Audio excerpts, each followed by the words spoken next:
Well, you hang around random ramps at random airports and who knows what you'll run into. And in this case, it is the mighty HotStart TBM900, done up in amazing colors and amazing paint.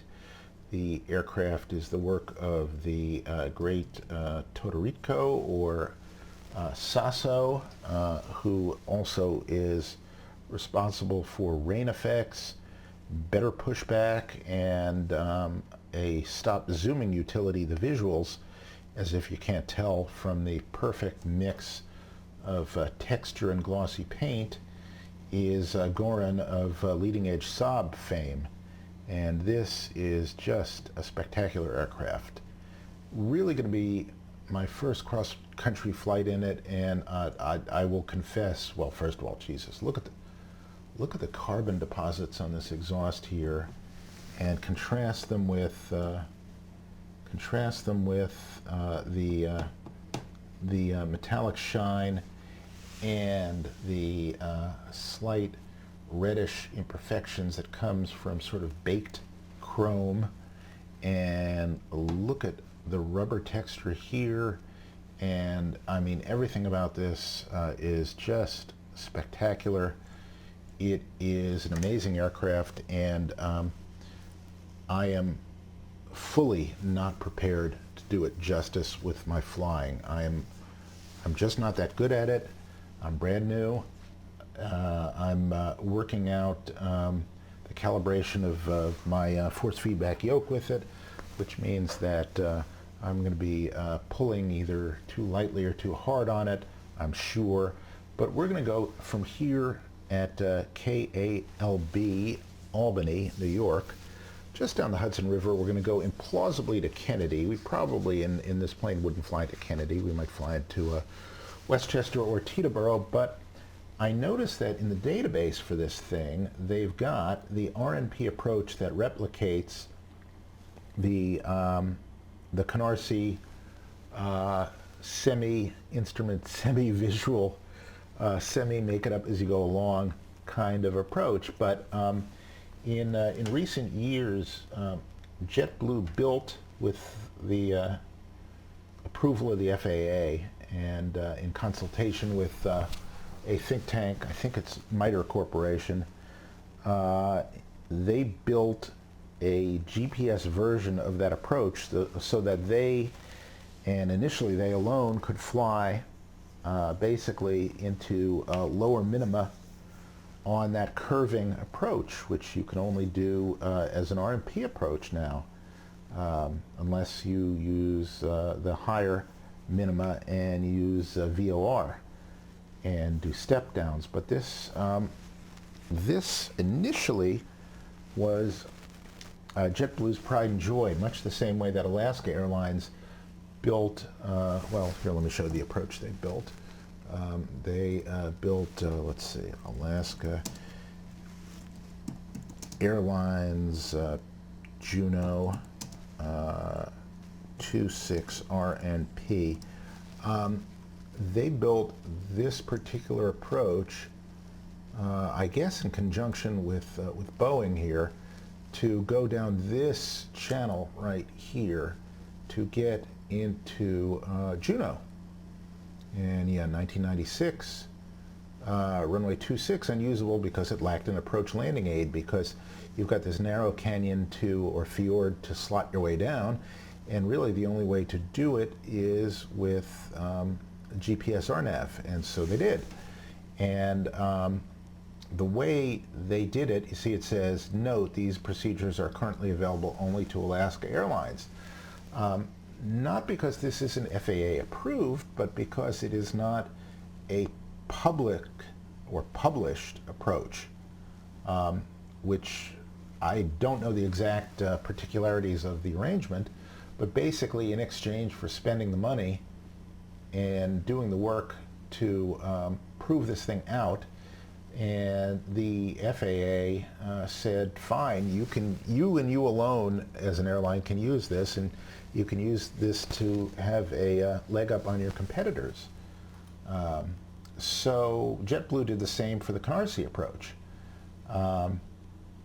But I suppose now, either through a fluke or otherwise, it is somehow published. It is certainly in the database for this airplane, which you'll be able to see in 1 second. When I pop it up here, you'll notice that if we pop up the flight plan, and I'm still a little new with G1000, it says runway 13 left approach, and there's assault, which is the standard starting point for all of the Canarsie type approaches. But then here is Zado, Worko, and Jevny, all of which I have heard on the radio as call-outs on JetBlue flights, as check-in points, call-outs, that sort of thing. But I have never seen another airline use, and to tell you the truth, I looked in SkyVector, but let me just look in AirNav here. I didn't see the approach published, so I'm not sure how it got into the database, but it is in the database, and we're going to see if we can fly it, because it's a fun approach, but it's also fun to see if it can be automated, which would be a boon to society naturally. So let's look and see if the procedure is there.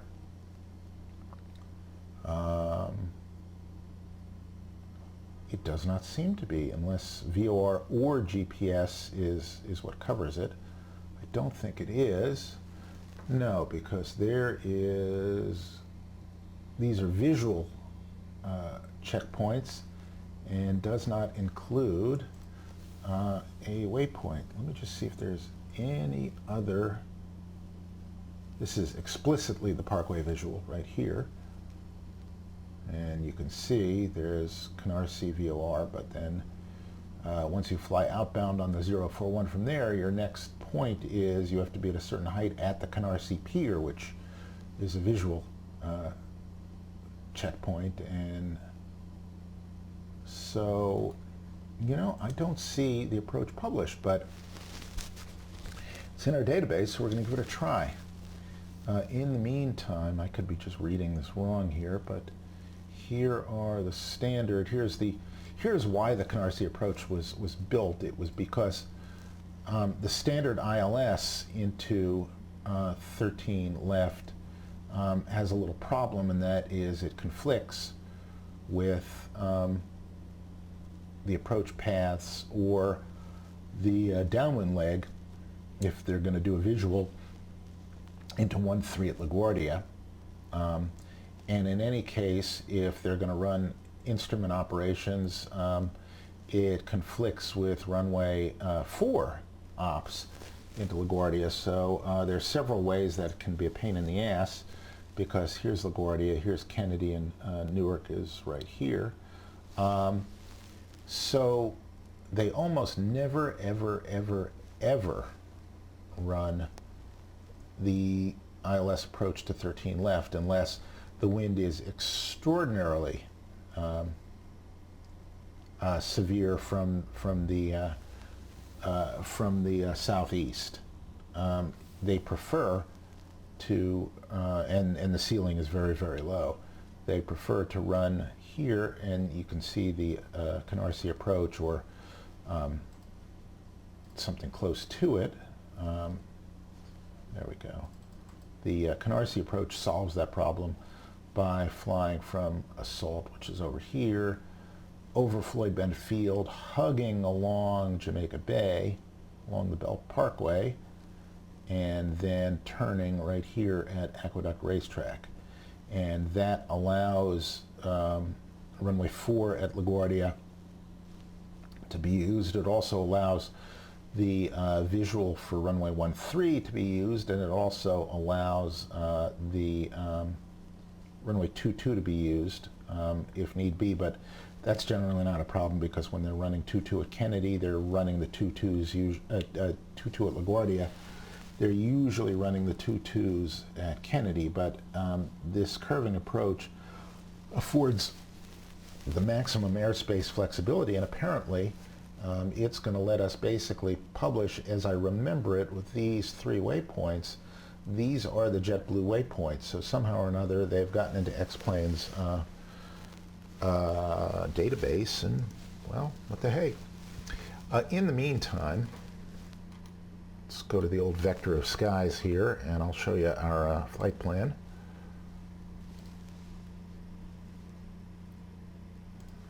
We're going to come out on the Albany 7 departure, and while I'm at it, it's a top altitude of 4,000 feet. I've put that in and set a runway heading of 191. And again, I'm really awkward with this thing. I make no bones about it. I'm just not good at it. But we will see if we can set a heading here to 191, which oddly enough happens to be our initial course, which is, well, 192, but we won't be picky.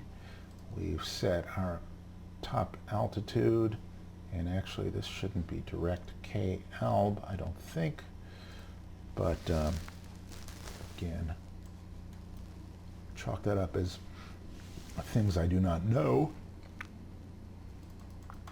Just shoot up here. All right, so yeah, we'll fly out on a heading, because that's the way you would do it if you were vectored anyway. So all right, I'm getting some physical panels, by the way, for these, so I can manipulate knobs instead of twiddling mouse stuff. Anyway, in the meantime, we've got our passengers on board, we've got our fuel. We're going to cruise at flight level 210. Let's do our pre-start checks. We're on GPU power right now. I guess we can start up on the GPU. The aim here is to make sure all the switches that should be off are off. It's important in this plane. It's more important in a larger plane where you can accidentally power up the hydraulic system while there's somebody trying to hook a tow bar up to the nose gear and have it make a move or tighten up and, you know, break somebody's limb. So you always make sure that on the application of power, everything is in its correct position, and it already is, and we already are. So we're good there. We're going to turn our aux boost pump on, and we can hear it go, and of course that'll be one of many warning lights. The other thing is we'll engage our parking brake. I believe, are the chocks still in? I don't know. Let's find out. They're not. Okay, that's good. And we will check voltage. We have enough voltage to start. I think it's 25 or better, and we got it. We will verify our fuel. It already knows our landing elevation, 12 at JFK, so we're good there. Our bleed and AC should be off. All of these should be off. Our power / condition / everything lever should be in cutoff, and it is. We can be on either tank. We've got equal amounts. And so the startup procedure is pretty damn simple. We're just going to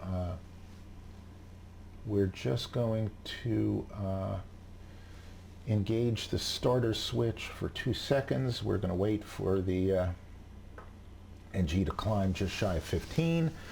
We're going to move the lever up 1 notch, and we're going to watch this right here to make sure it doesn't exceed this little mark here, or at least it doesn't exceed it for more than a nanosecond or 2. If it does, we'll shut down the engine, and then we will move it up to flight idle. We'll then, you know, get everything else ready to go. In the meantime, let me just set heading mode for our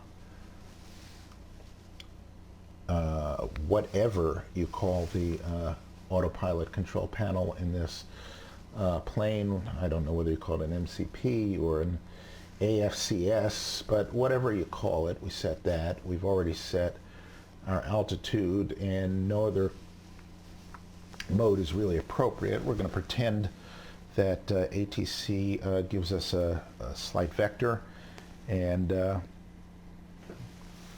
then we're basically going to climb to a cruising altitude. Then we're going to get right onto a star, and that's going to be the Pauling 2. I'm going to go over Pauling, which is a town in New York, oddly enough. And I think we're good to go. So let's just button up here.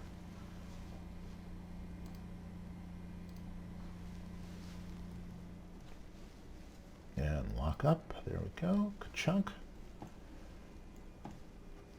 And we'll hold this for 2 seconds. 1001, 1002. Now we're going to watch this, and we're going to hover over this and get ready to shut it off. Okay, we've got enough engine rotation, so in comes the fuel now. We watch this, and ITT is rising, but it's not going bonkers. We'll take out the GPU.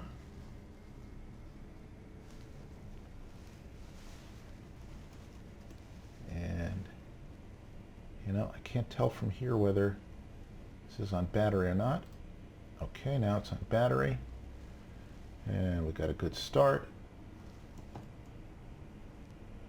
And so far nothing's blown up. So now we're going to move into flight idle position. Sometimes it pops over the way it should, sometimes it doesn't. Again, we're going to watch for any exceedances. The prop governor is going to begin to catch. It should, at least. There we go. Meantime, while we're looking, we're going to get our taxi light on. Nav light can come on. Turn on our gens, keep that there. Keep that on auto. Aux boost pump can go to auto. Fuel tank selector can go to auto. And AP trims can come on. So having done that, we'll adjust our trims. We'll set takeoff flaps. And we will just take a look, make sure that everything is as it should be, and it is. We'll turn on our inertial separator and our pitot heat. We will turn our bleed to auto, and then turn our air conditioner on. This is what we'll be monitoring when we start to climb. It'll be part of our 10,000 foot check. And contrary to what simmers will tell you, the most important thing about a 10,000 foot check is not turning your landing lights off. It's checking to make sure that your cabin is pressurizing properly so you don't die. Nobody ever died from having their landing light on above 10,000 feet. But in this very plane, a couple and one of I think the premier customer for either the 900 or one of the 800 series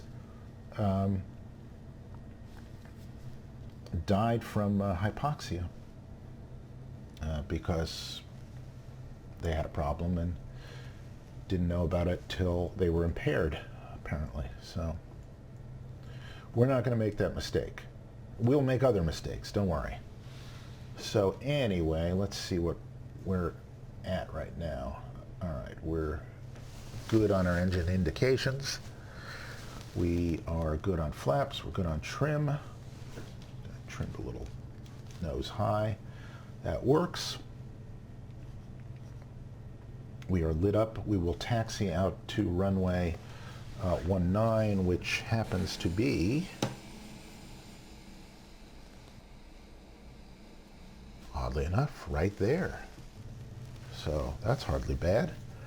And I think apart from that, we're pretty good.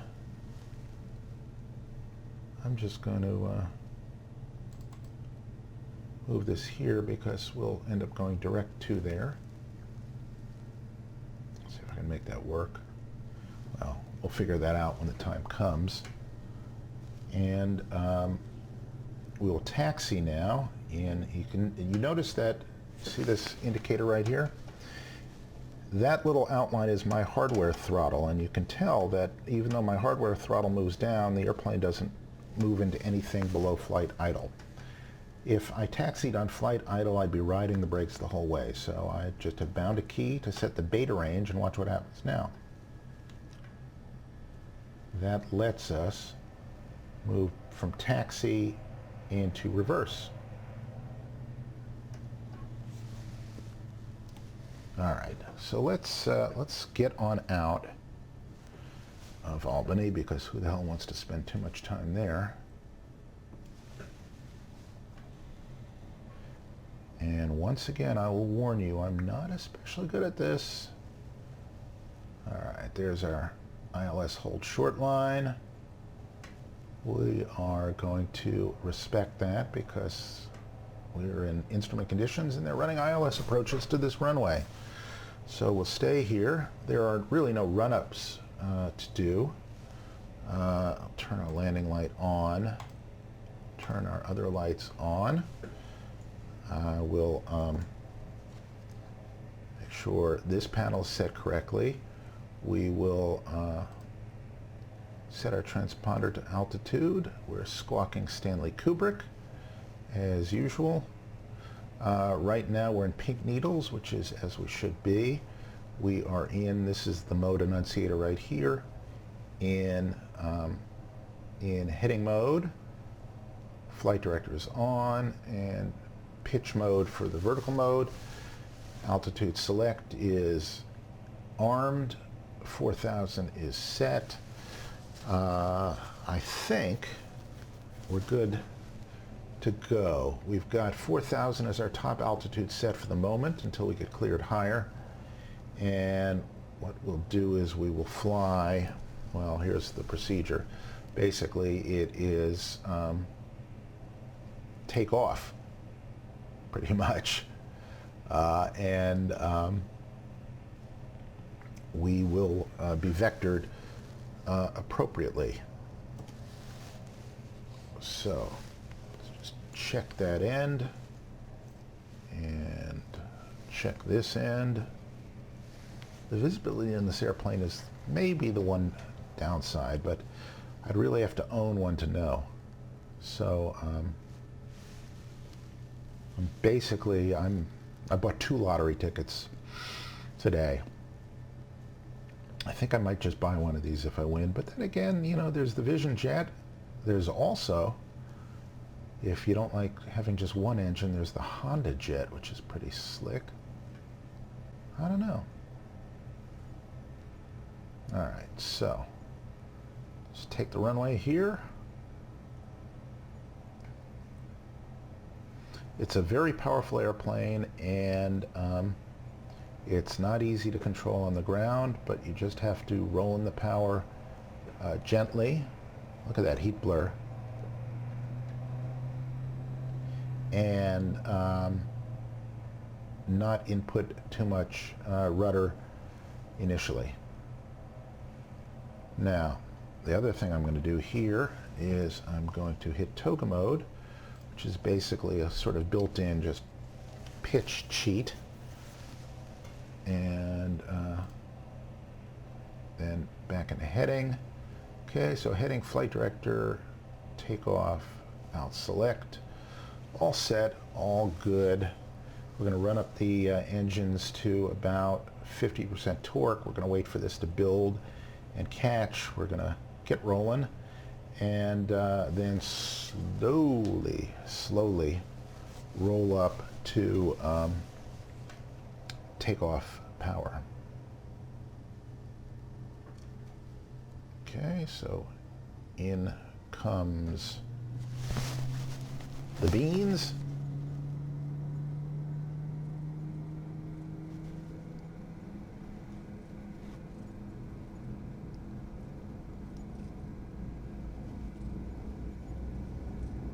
There we go. right, we'll rotate right about now before things get too crazy, and that was badly handled. All right. Like I said, working on the yoke, that's my excuse. All right, so we pitch up to the flight director bar there. We're in heading mode, at least at the moment. We can tap the brakes, go gear up. And in about 100 feet, we can bring the flaps in here.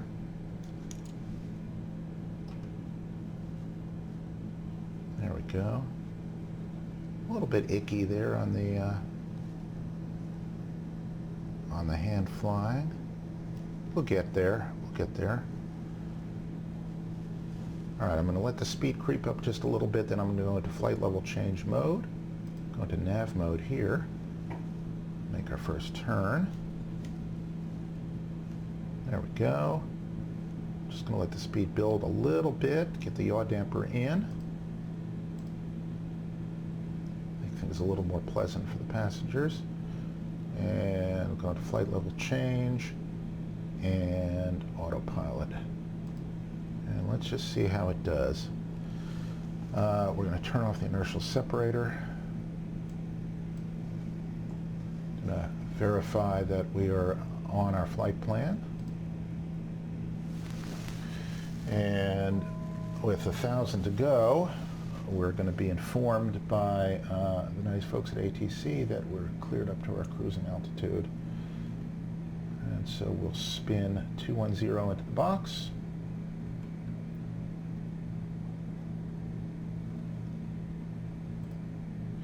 And we will take the old John Fly shot here. Looking good. And that, of course, we're going to fly towards the mighty Hudson. Checking our performance. I'm just going to bring back the power a little bit, because as the inertial separator closes, the torque goes up. So you should be aware of that. Keep an eye on everything else. Flaps are in. I can turn off the landing light now. Leave everything else as is. Everything there is fine. Let's just check. We are pressurizing. Our cabin altitude is 1,300 feet, and it's not shooting off the scale. We're at 6,000. Cabin alt is 1,400 feet, and you can see the cabin rate of climb, and this is the differential which should be building, and it is. And also, which I checked before I started recording, is oxygen quantity. And let's just see what tank we're on at the moment. Okay, we're on the right-hand tank. We're going to check to make sure it automatically flips to the left-hand tank shortly. Everything else is healthy. And actually, let's get a little more funness going here. So we'll just basically bring up our power as much as we can, because why the hell not? There we go. As we get higher, we'll be less torque limited, we'll be more temp limited, and so we'll keep an eye on that. I do love turboprops, I really do. I believe that's the New York Thruway right there, and that's the Hudson River. So we're going to go over Pauling, and we're going to shoot down the mighty Hudson. We're in flight level change. The speed is fine. We're not falling out of the sky. We're at a pretty stiff angle of attack, but nothing that is too dangerous at all. Notice this is in the green.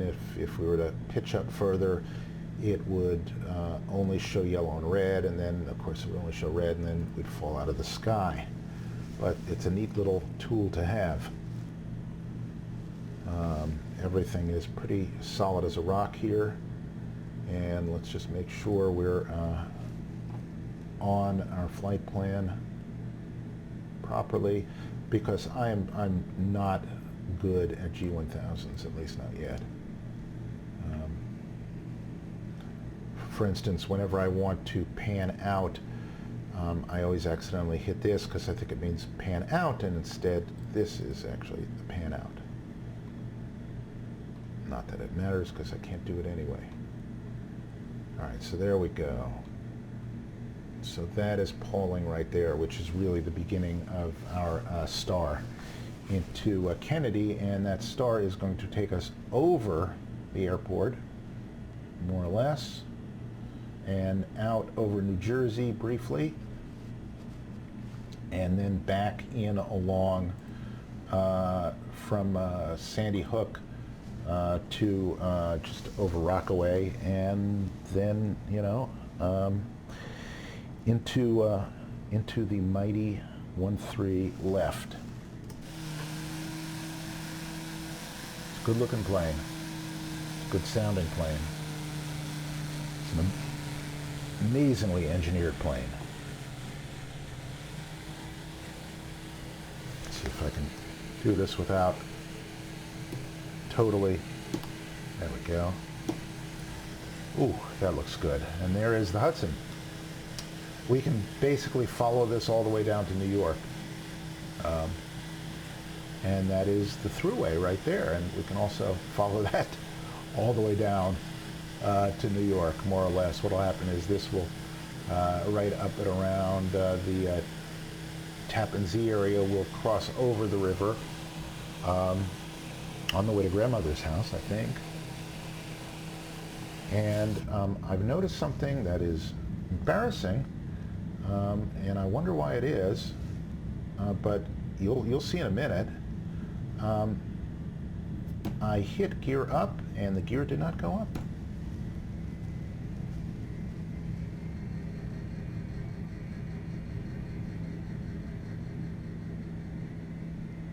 I'll have to go back and check the tape, but that is why we should have done a better job of cross-checking our speed with our climb performance, which should have been drastically higher, and it wasn't.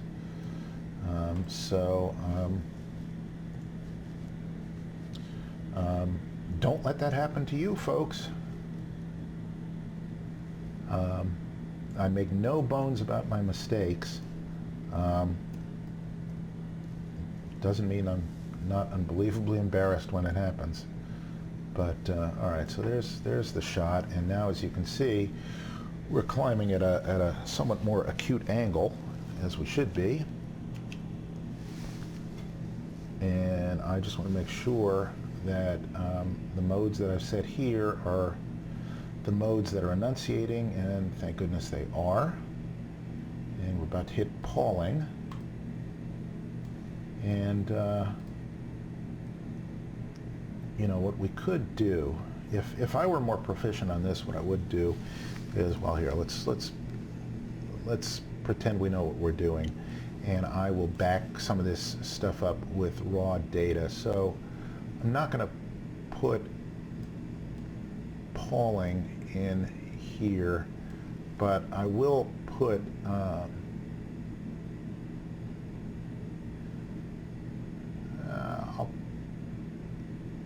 I'll put Carmel or Carmel, depending on the regional preferences. I'm told by somebody who lived there that they pronounce it Carmel, and I have a hard time believing it. And since she is somewhat on the sadistic side, I have no doubt that she's just lying to me to get me to repeat that to other people. But for any Carmelites or Carmelians or Karma Chameleons or Carmel Chameleons, if you can just let me know what the correct pronunciation is, I would be most grateful, because it would eliminate one more source of embarrassment in my life, which is what she did. She, in breaking up with me, she eliminated a source of embarrassment in her life. So it's only fair. So let's see. Yeah, I guess we'll do...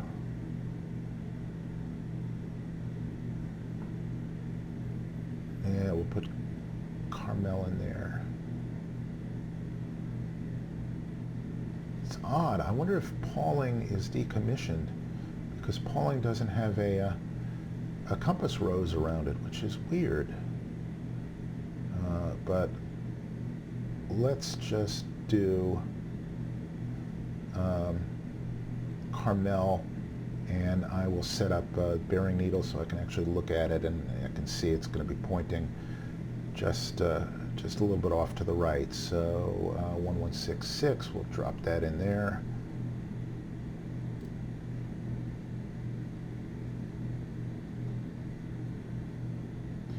Okay, we'll switch to standard altimeter. There we go.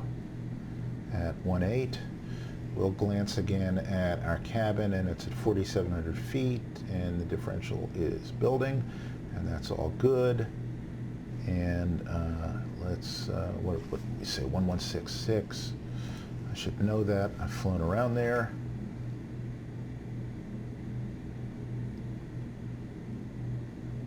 Six and 6. Get it in there. I swear I don't know which one is the standby and which one is the active. That's how bad I am. All right, so we're about 2,800 away. There we go. Okay, it is identified. CMK, and actually if we wanted to identify it ourselves, we would do this right here.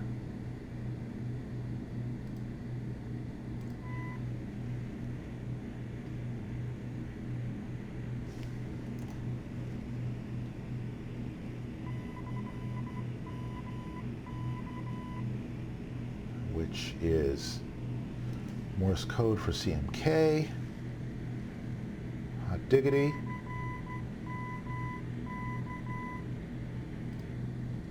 Get rid of that. Get rid of that. And we are now turning towards Pauling, and that is Carmel right there. So if we do this, we pop up our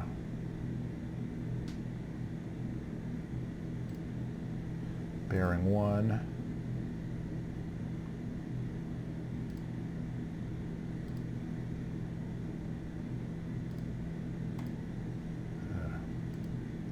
GPS, ADF, come on, there it is. Okay, so there it is, and as we pass it, it will swing past us like this. So that's all well and good until somebody loses an eye. All right, we got a decent tailwind here, and we're coming up on our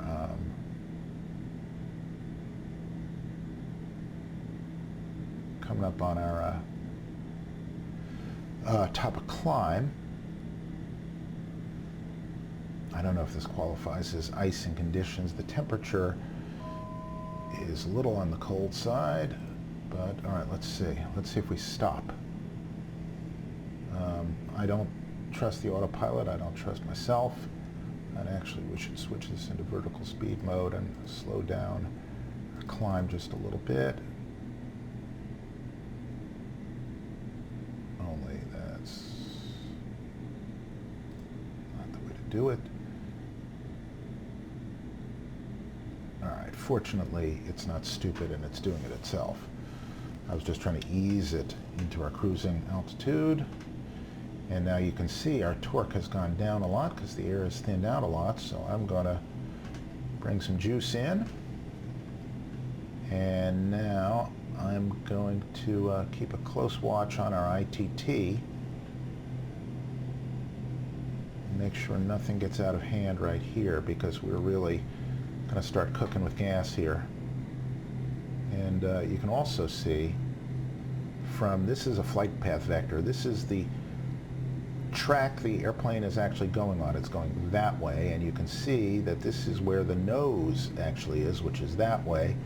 And when you look here, you can see the wind is coming from over our right shoulders and from behind, and you notice that the crosswind component in it is 31 knots. So we are we're cooking with some gas here. And what I'm going to do is I'm just going to yeek that power up even more. Because why the hell not? We'll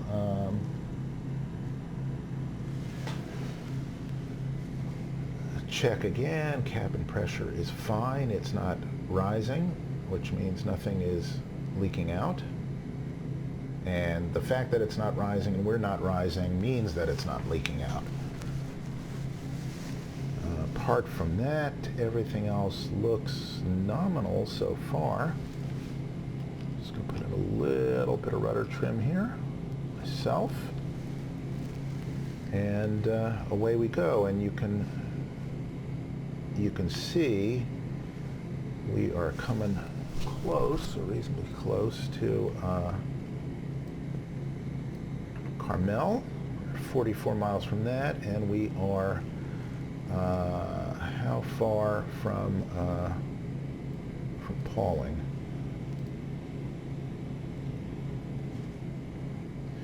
You know, it's the little things that you get to know an airplane, and until you do, everything feels awkward. No matter how nice the airplane is, you feel awkward. All right.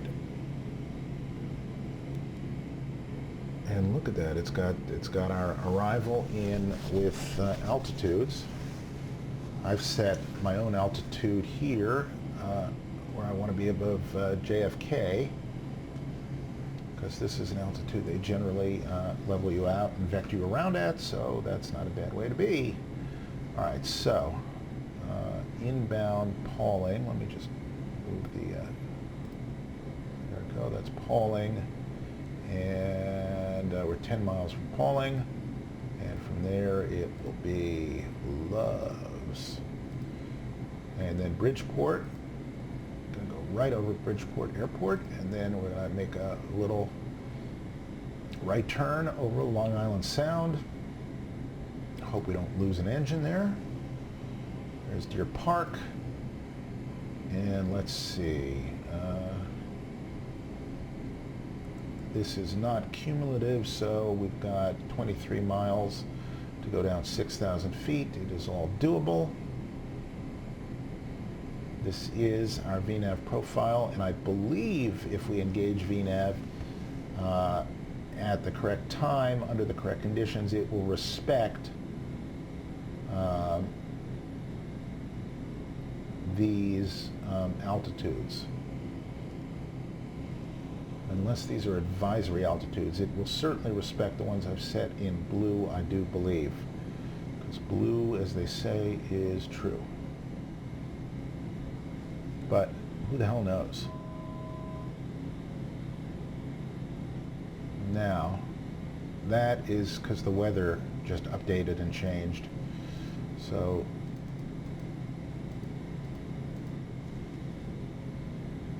it is getting us back onward and upward.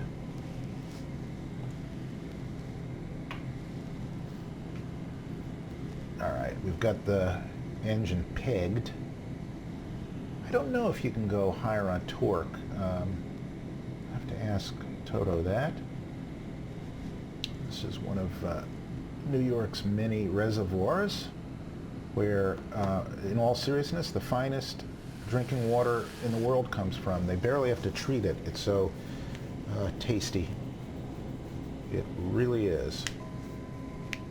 All right, another little weather update there and another little adjustment.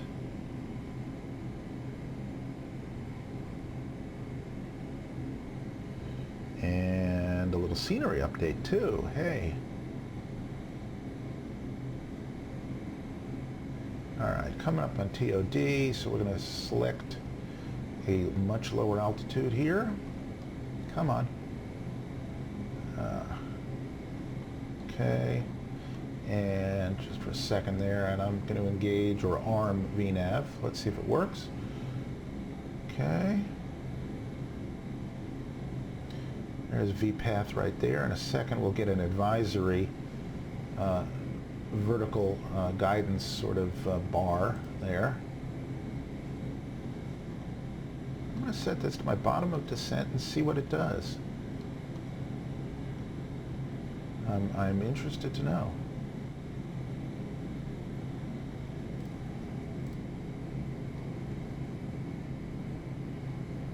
It's funny, it says a minute to top of descent, and here it says 6.5 minutes to top of descent. All right, well, let's get Kennedy-8 here. I don't think we can receive it yet. We might.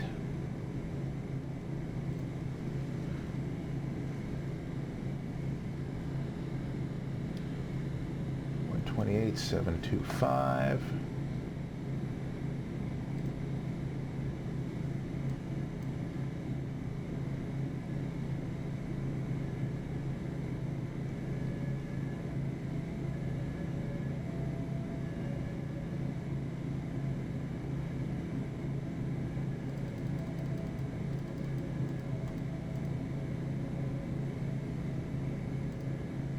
Boom, in we go.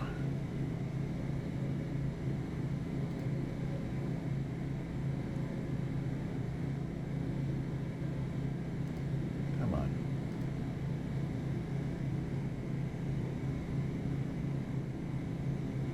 No, nothing yet.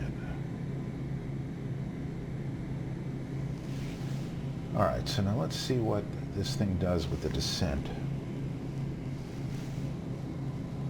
When I say what this thing does, what I do, not knowing fully what I'm doing, and again we get another update from Active Sky here, and they really have to.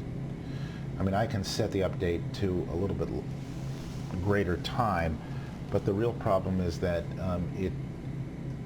they have not yet figured out a way, and that's because X-Plane makes it hard to figure out a way to do seamless weather transitions, so it sort of comes and goes, as you can see here.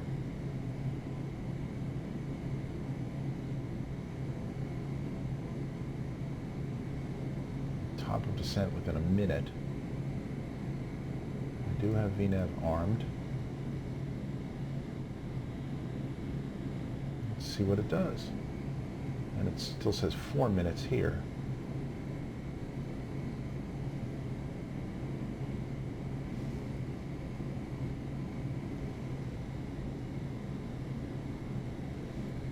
I mean, the airplane itself flies pretty flawlessly.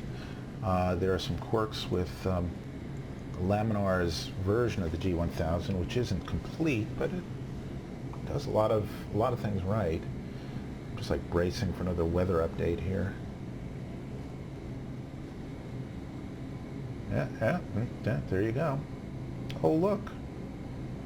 Another change in barometric pressure. Look at that. God damn it. All right, I'm waiting for our vertical guidance to pop up here. And it correctly says that this is the BOD, and that is right. It says here 3 minutes from top of descent. I'll try to trust it. You know what? This is really starting to cheese me off.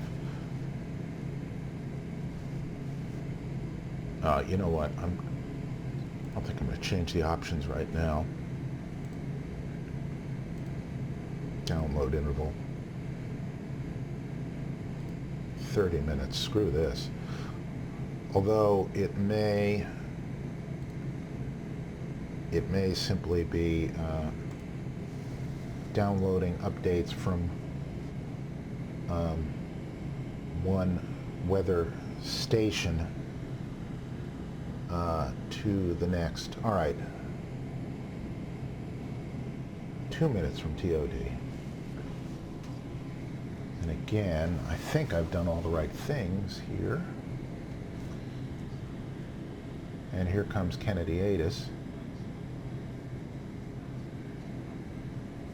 which I can't hear. Understood. I've got a bad piece of scenery. volume up here.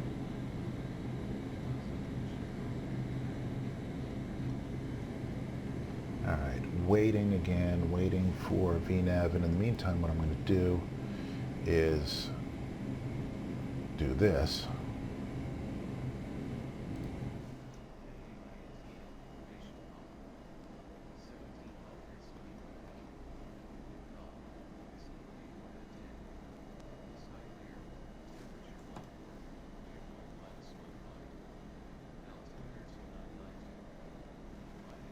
$2992, how do you like that? All right, good.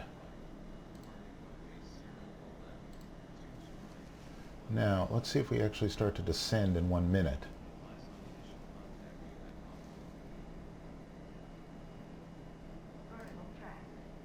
Look at that. So it enunciates. We've armed VPath, which should be fine. This caret is going to come in. Look at that. It actually has an oral warning, too. I guess it's better than an anal warning. All right, so here we go. We're over Long Island Sound. We are almost over Bridgeport. Matter of fact, we should be really much closer to Bridgeport than it seems we are. Oh, there's Bridgeport right down there. There's the airport. All right, so here comes our vertical path. When this gets to here, we should start to go down.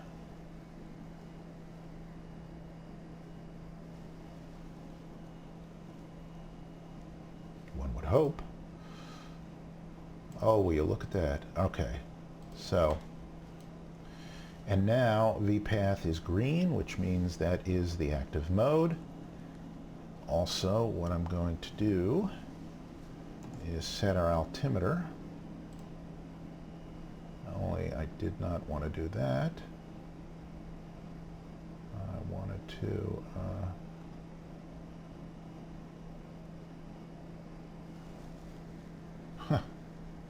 yeah, well, right now I'm now at a loss for where the goddamned oh, there it is. The enunciator for the altimeter is 2992. All right, so there we go. You can see it's shallowing out our descent. And okay, we're going to be over Bridgeport in 1 second. Then belt, and then a turn 90 degrees about to the right, and that stands to reason.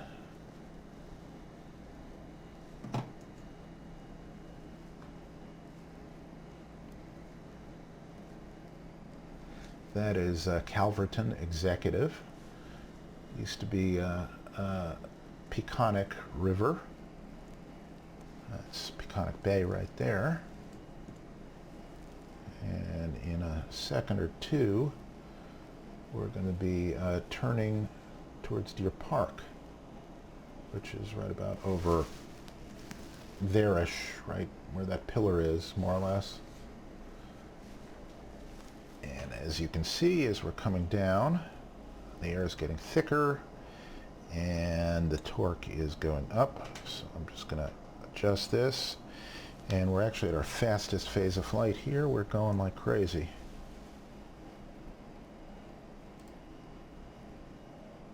All right, we've got our altimeter set. We are now turning towards Deer Park. Let's just see if we're respecting our altitudes here. So Deer Park at 11.2, and we're 21 miles away, and we only have to go down 6,000 feet.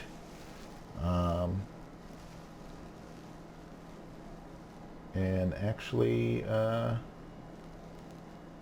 20 miles, 6,000 feet is about right. So that's looking good. Again, let's just manage our power. I believe there's now a kit. I don't know if there's a kit to retrofit an auto throttle to this.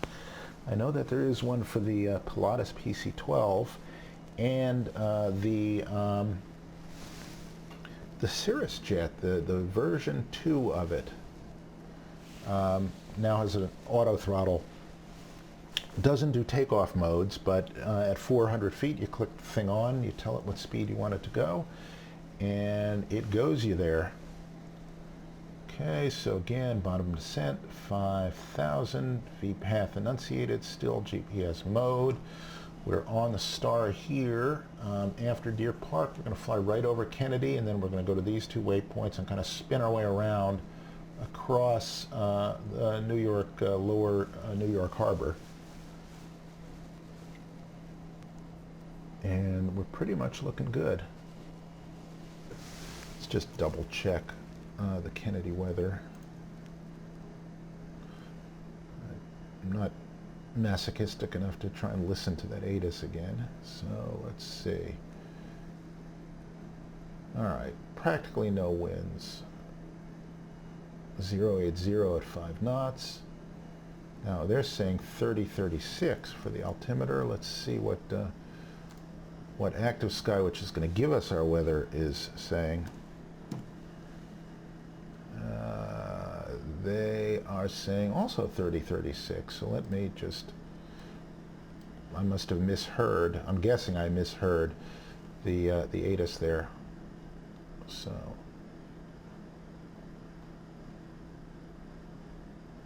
all right, so there we are. So we're now a little higher than we thought, but we're still good.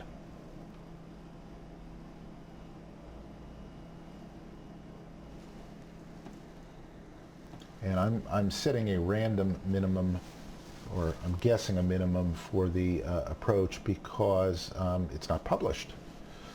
Let me just see if there is a minimum in the database version of it, and if so, I don't know where to find it, which is another problem.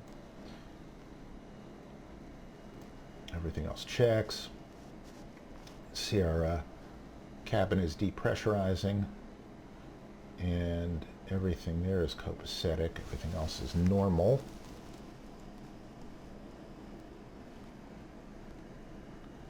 So let's just check this out.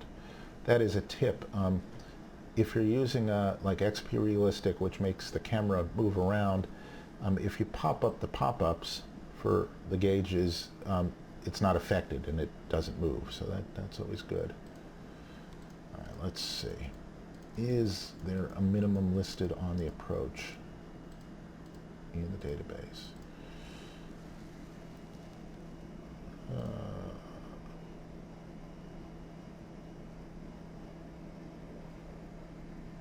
I can't believe it's 65 feet. Bring back the power a little bit. I could believe it's 313 feet. Airfield elevation is 13, 300 feet. Radio decision height, although it would have a decision altitude, and I think I gave us a barrow of 300. Yeah, here. So that's close enough. That looks just like Long Island. This is ortho. And yeah, that looks just like frickin' Long Island. You can call that a good thing or a bad thing. That is, I think that's Republic. It could be Islip, but I think that's Republic. And of course, that's the Long Island Expressway right there, obviously.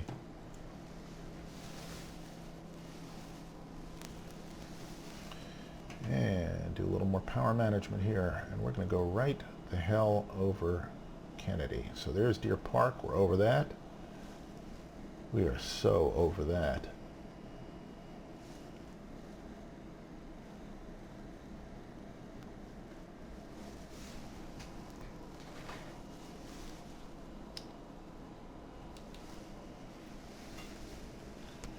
All right, as we barrel our way towards Kennedy, we are slow enough. And by the way, we hit Deer Park at 11,000 feet, so bang on. Good job, G1000. This is a very, very rich interface once you get to know it. And also, what people don't realize is that you can pretty much, if you want, you can set this up and use it almost as steam gauges. So, you know, you can basically forget all of this. You can turn off the flight director, turn off the synthetic vision, and also put boxes in the sky, which I find really, really creepy. Anyway, so here's Kennedy coming. And really like old school Flight Simulator 2000 sort of stuff. But, you know, I'm sure it's helpful.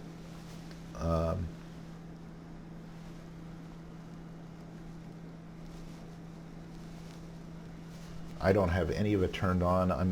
I don't know whether it's because I'm superstitious or just because I'm stupid, or I just am not at that point on the learning curve, and anything I would learn about it would make me dangerous. Speaking of which, let me set the standby altimeter right, so in case everything else breaks, I don't smack us into the ground, which is a very, very, very good reason to pay attention to that, because as I understand it, smacking into the ground is to be discouraged. All right, so again, we got a little bit less wind here. Let's just see what old JFK looks like. Idle wild, as they used to call it. No, it is neither idle nor wild. So what we're going to do is, that's Sandy Hook right there. We're basically going to fly out this way, or actually maybe this way, and then make a right turn and another right turn and come down here. We're going to then come across the sea. We're going to come up Floyd Bennett Field here, and then we're going to follow the parkway here, only we're going to be doing it with GPS guidance this time. And then we're going to turn around and around and around and around and come in here. And you can see why it's done this way, because again, that over there is LaGuardia. All right, let's try to pretend we're serious here. We're about 2,400 away from our bottom of descent, at least before the approach starts again. And what will happen is we will go to Banca, and when we hit Banca, I will activate the approach, and that should take us over this and direct to assault here, and it will then rearm, I believe it'll rearm VNAV, but I can't be sure. And I'm going to use the time between say Merca and Banca and assault to descend to 3,000, and I'll do that one myself. We'll use some sort of vertical speed mode. All right, bring the power back a little more here. Just a touch. There we go. This is Rockaway here. Nice beaches. Okay, 1,200 away. Wow. All right, that's alerting us that we're about to get to the bottom of descent. And so what I'm going to do right here is, boom, it's warning us now. I'm going to spool this down to 4,000. Let's make it 3,000. And I'll set a nice gentle rate of descent in a second. Let's just see if it stops here, no matter what I've got as the bottom. It should. All right, we're right over the inner marker of one of the runways. Okay, so now we're turning to Merca, out over the ocean, heading towards New Jersey.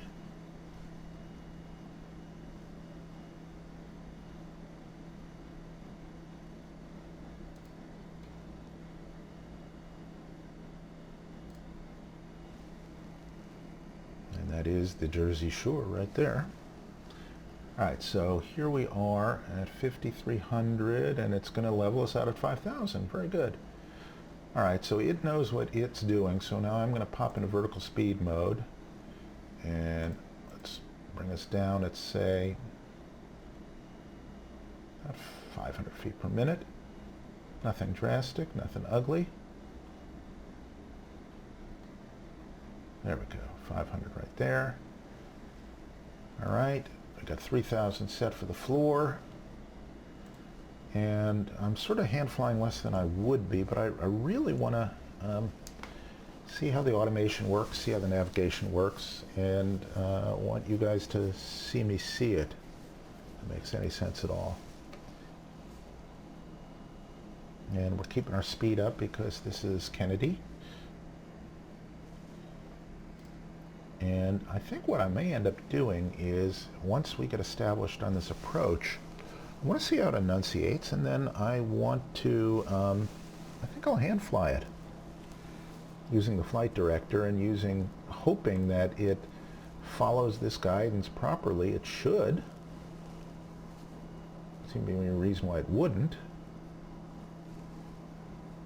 But, you know, who knows with these things.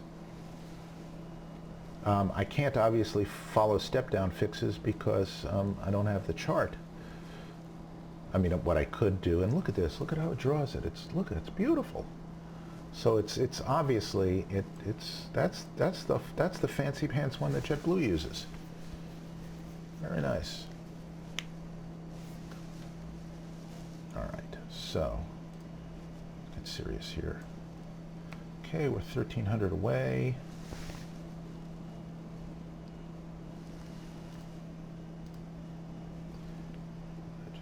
Put this back in the right place. All right, sorry to clutter up the screen here. Oh, it's using the keyboard. That's why it's doing that. Interesting. Just get rid of that. All right, that's where we want it to be. See, there's our turn, and we're going in the general direction we'd be vectored. You know, I've flown into Kennedy a million times before, and pretty much they bring you out to, actually usually they bring closer to the oil terminal right here and then spin you around. But essentially the check-in point is assault, and approach sends you to there, and it tells you to call tower at assault, and they call tower at assault, and then they usually say something absurd like cleared to land number 6, and all U.S. trained pilots continue without batting an eye, and all European pilots who are used to not getting cleared until they are the one cleared to land, and sometimes they get that on very, very short final, they kind of do a double take and then laugh.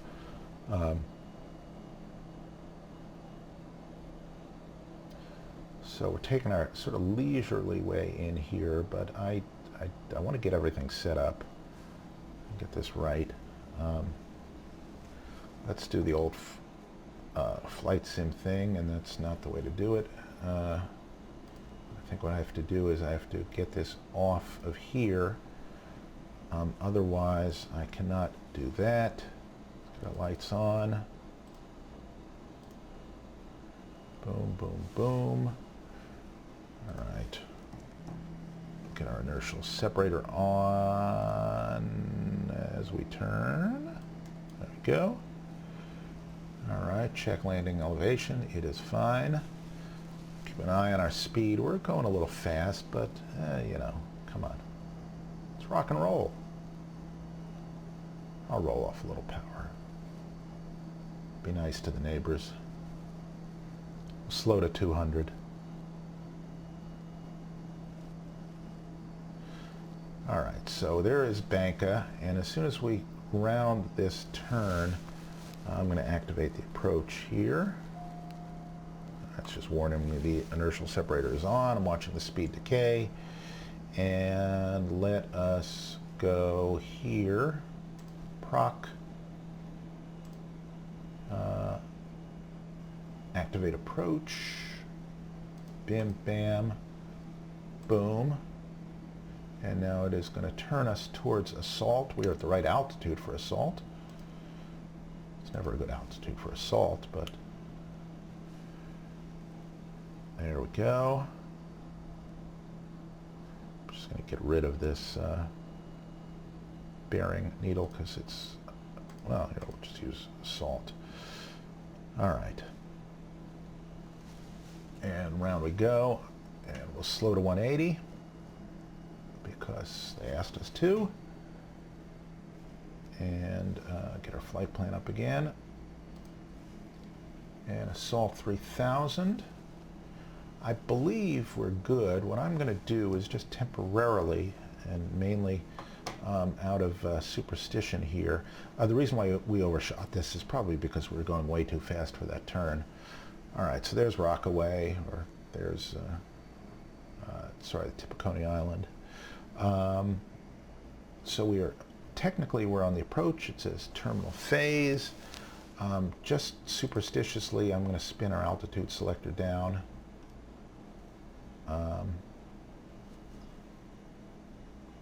Even though it should get us going on that approach, I'm going to temporarily spin it down. Once we're established in the approach, I'll put it back to our missed approach altitude, which I don't know because I don't have the chart. But in any event, doesn't matter. Now, can I rearm VPath? Yes, I can. Will it take it? I don't know. Or will it accidentally fly a LNAV VNAV overlay instead of the RNP, I guess LPV, vertical guidance? That's one of the traps, or things like that are sort of the traps of the Garmin. Mode confusion, not knowing whether you're in the more accurate LPV vertical guidance or you're in the less accurate or less regulatorily kosher LNAV VNAV, in which case you have a different set of minima.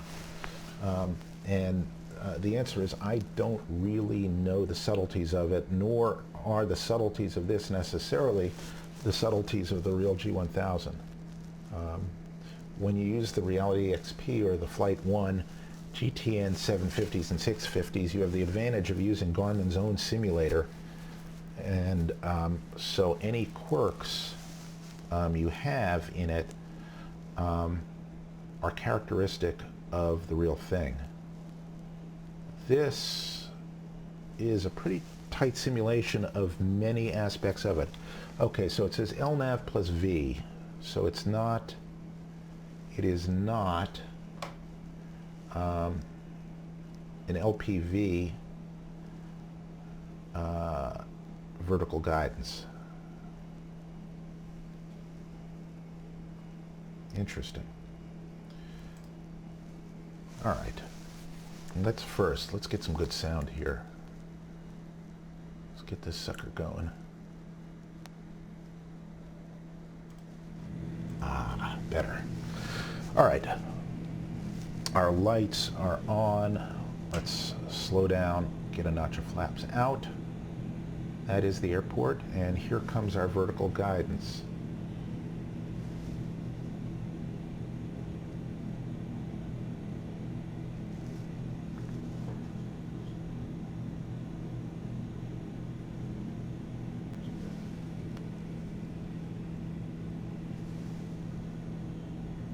Okay, so we're waiting for our vertical guidance to come in.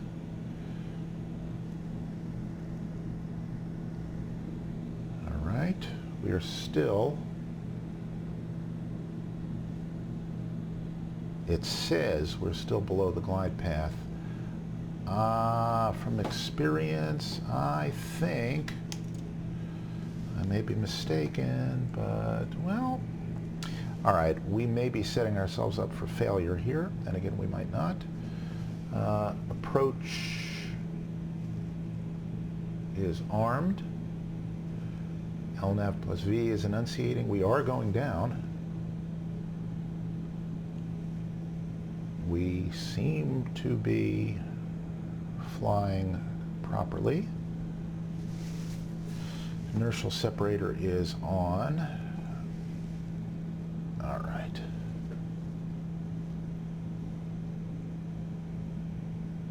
We are on the magenta line.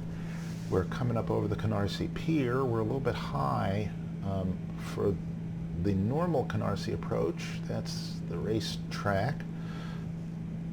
But we are not implausibly high, given that we're 11 miles essentially from the end of the runway and we're just below 3,000 feet. So technically we should be fine. So let's do this. Let's have fun. Let's get the gear down and we'll actually check this time.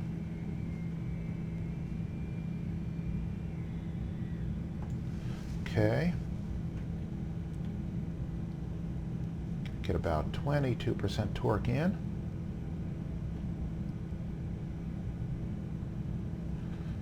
And take out the autopilot and actually put the flight director back in, please.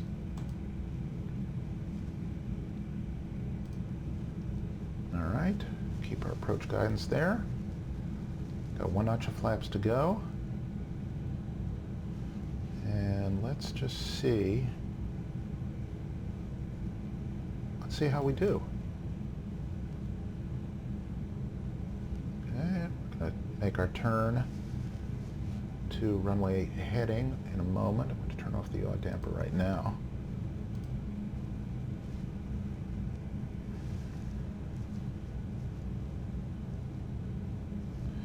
All right, it looks like my guidance has gone away. It has. I'm going to get rid of the flight director, and now I'm just going to have to fly the goddamn plane myself. All right.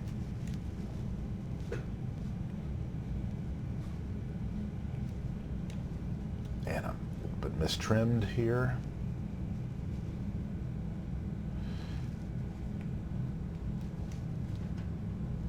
There's the Aqueduct racetrack. That is good. Yeah, we are a little bit high. All right, so clearly that didn't work, but we're in quite an airplane here. We can do whatever the hell we want. All right. There is the hotel, or what used to be the hotel, that little T-shaped glass thing right there. Oh yeah, we're high. All right, well, let's come on down, as Johnny Olson would say.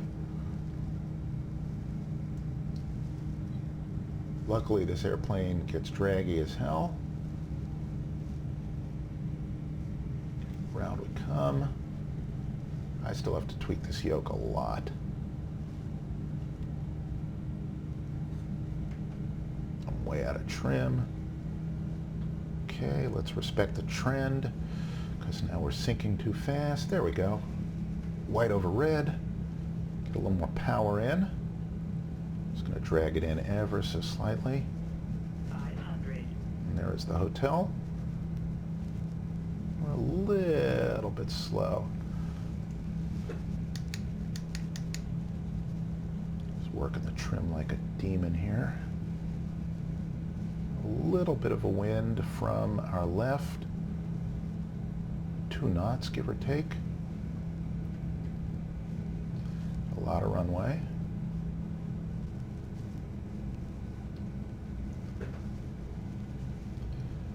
And I am a little bit over controlling here because I've got my yoke pressure set too light.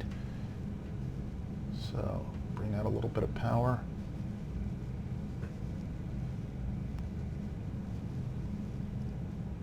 That's why you can see my wings are rocking back and forth. That is purely me. A little trim. Start to bring out the power. Look down the runway.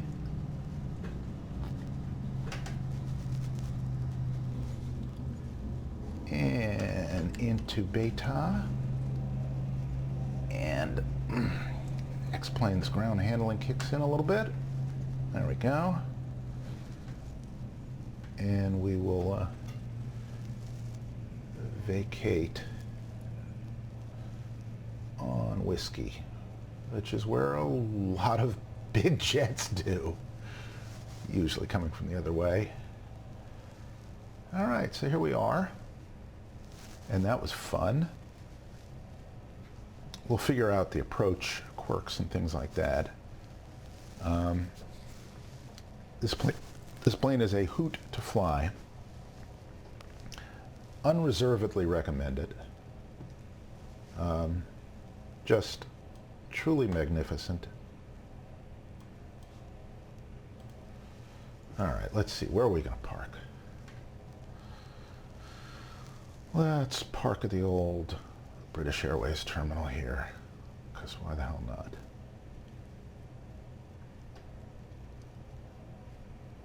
Get out of the A330's way, and we'll just plunk ourselves up right here.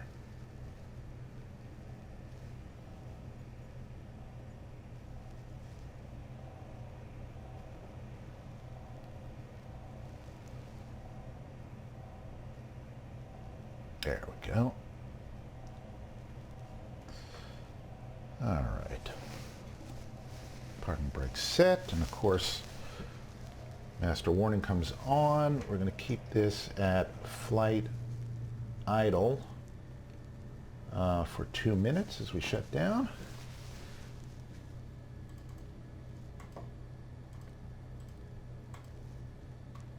Be considerate to the next pilot or to ourselves.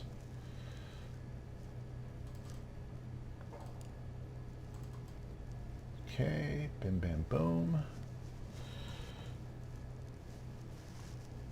Kill our caution here, and actually, you know what?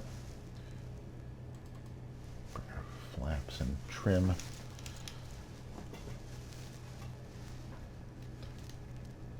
Back to neutral positions. There we go.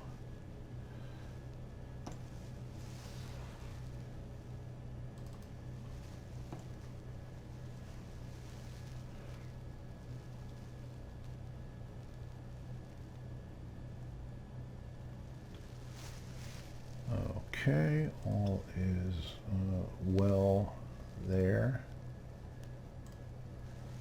Go to standby, and we can get rid of our flight plan like so.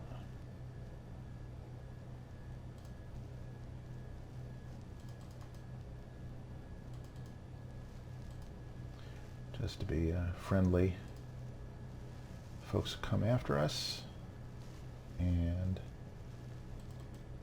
leads come off. There's already zero diff, already depressurized, and so we're all good to go there. And so with that,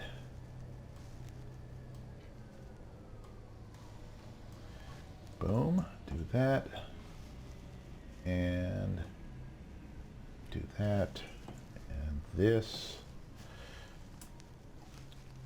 and that, and look at that animation. Ooh, baby.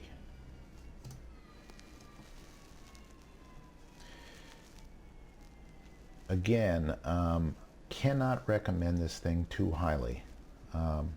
It is everything you want in an airplane, and almost nothing you don't, unless you just want steam gauges, but the support is great, the details are magnificent, the level of simulation is as good as you'll get anywhere, and it's just a fun airplane to fly, and it can go to a lot of places that other airplanes might not.